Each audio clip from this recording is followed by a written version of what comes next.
আওয়ামী লীগ সরকারের পুরোটা সময় জুড়ে অপকর্মের মধ্য দিয়ে সমালোচিত হন ঢাকা মেট্রোপলিটন পুলিশ ডিএমপির যুগ্ম কমিশনার বিপ্লব কুমার সরকার।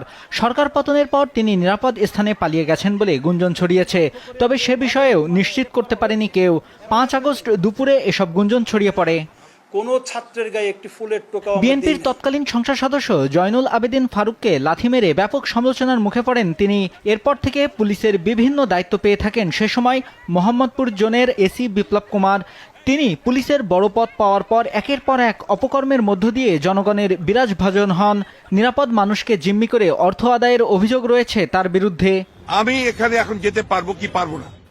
ডিবির একটি সূত্র জানিয়েছে, শেখ হাসিনা দেশত্যাগের খবর জানার পর শাহবাগে লোকজনের সংখ্যা বাড়তে থাকে। এর আগে বিপ্লব দিনভর ডিবি কার্যালয়ে ছিলেন, কিন্তু শেখ হাসিনার দেশত্যাগের খবর পাওয়ার পর থেকে তাকে আর ডিবির কার্যালয়ে দেখা যায়নি। এরপর তিনি পালানোর চেষ্টা করেন, তবে তার পরনে বাহিনীর কোনো পোশাক ছিল না বলে সূত্রে জানা গেছে। পুলিশের অবস্থান একেবারেই শূন্য সহিষ্ণুতা।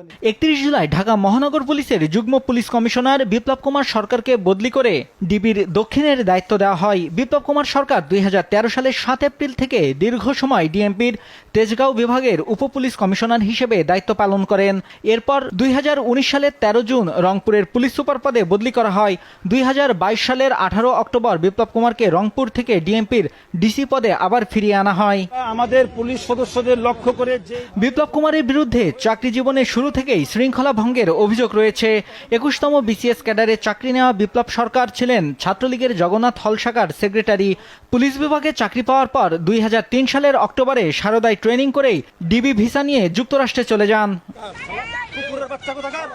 ৭ বছর যুক্তরাষ্ট্রে থেকে আওয়ামী লীগ ক্ষমতায় আসার পর ২০০৯ সালের ফেব্রুয়ারিতে দেশে আসেন। পুলিশের তথ্যমতে এ সময় তিনি ছিলেন ফেরারি। কোনো প্রকার অনুমতি ছাড়াই দীর্ঘদিন কর্মস্থলে না থাকায় তার বিরুদ্ধে জিডিও করা হয়। দীর্ঘ ৭ বছর অনুপস্থিত থেকে দেশে ফিরে রহস্যজনকভাবে পুনরায় চাকরি ফিরে পান তিনি। অজ্ঞাত কারণে প্রশাসন তার বিরুদ্ধে কোনো ব্যবস্থা গ্রহণ করেনি। সে সময় তাকে বিশেষ অ্যাসাইনমেন্ট দিয়ে রাজধানীর মোহাম্মদপুর জোনে বদলি করা হয়। নিউজ ডেস্ক, দেশ টিভি।